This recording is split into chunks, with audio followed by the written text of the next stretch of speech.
There's two key areas in kind of like what Bitcoin offers, which I think they need to be looked at separately. One is the privacy side, and then the other side is the 21 million fixed cap. And I think some people care about one more than the other.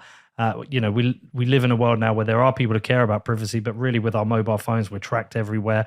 We know our banks are being we're being tracked. All our financial transactions are being surveilled. We know our calls are being surveilled. So I think there's maybe some people, and I'm not going to speak for everyone, but have come to that acceptance that they don't have high levels of privacy.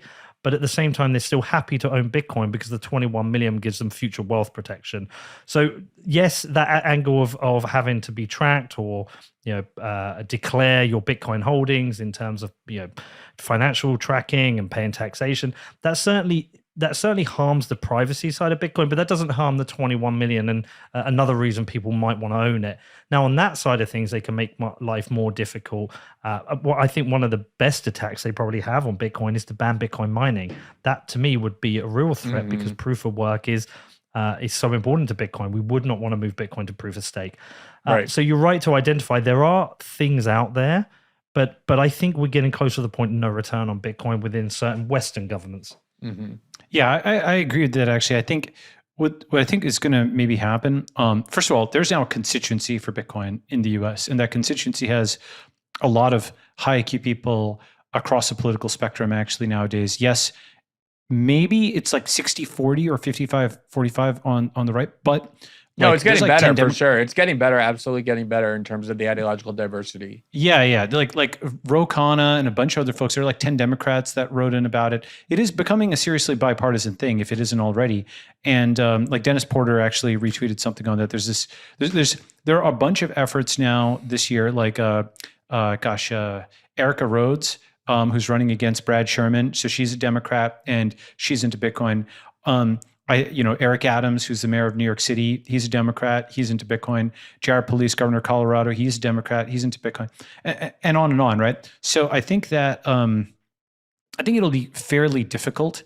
I'm not saying that there might not be some crazy person who propose a ban, but now there's a real constituency against it. And such a thing would be like, the Executive Order 6102, like an attempted seizure, where the seizure of gold.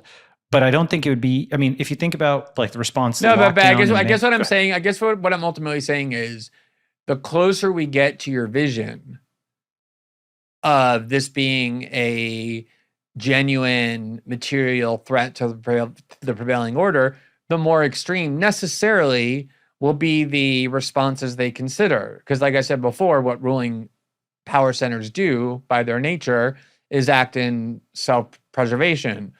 So yes. Right now we're somewhat distant from that vision, and so the reactions are more tepid. But as that vision becomes closer, you would expect the reactions to become more severe. Yes. So, but here's the thing I think about on that.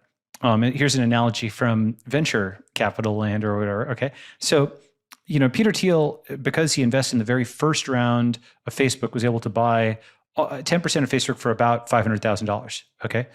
Which is now today, that would crazy. Be, yeah. That's crazy, right? So today it's like I don't know the exact valuation, right? Between $1 trillion and $2 trillion. So 10% would be about $100 billion. Okay.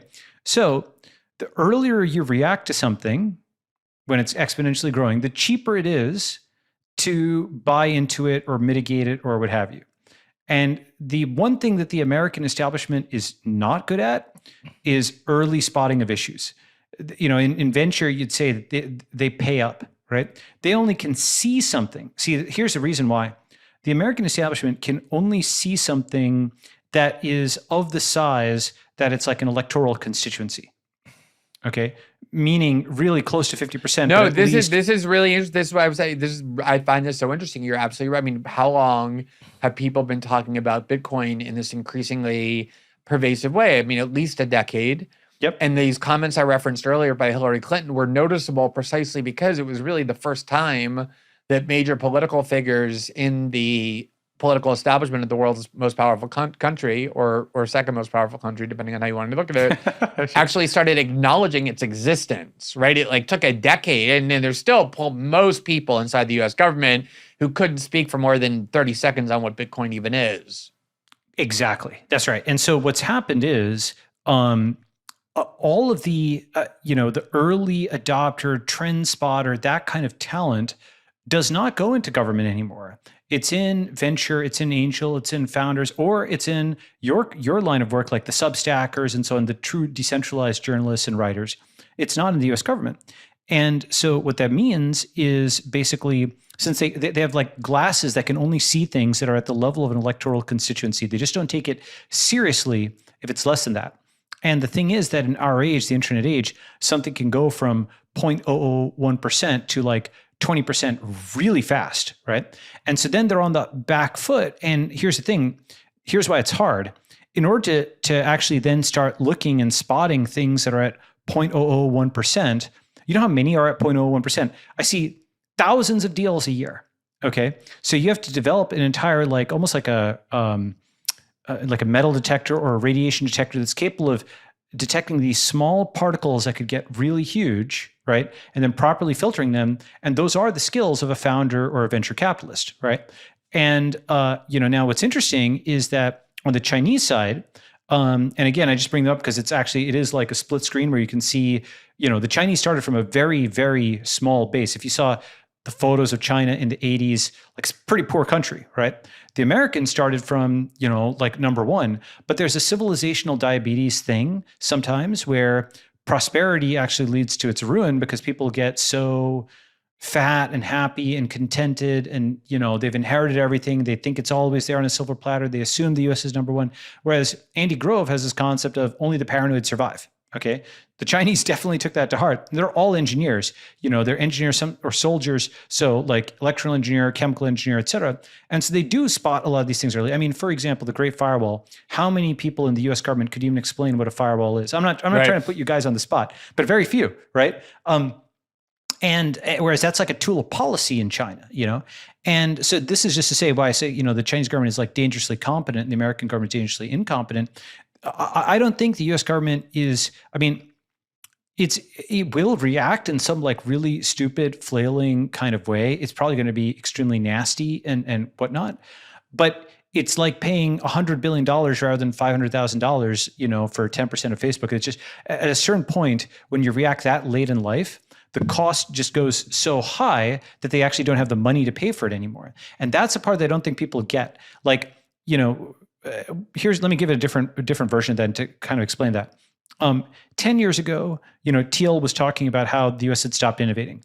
More recently, it's not just that the US can't innovate, it's having difficulty maintaining. For example, a $300 million bus lane in San Francisco, okay? Like $300 million for this stuff. You can see it. It's actually ludicrous. It's not even right or left. It's just like completely incompetent government. They can't paint stripes on the road without like 1,000 regulations or something, Subways are like this in New York as well. All kinds of infrastructures like this. The cost overruns are just astronomical.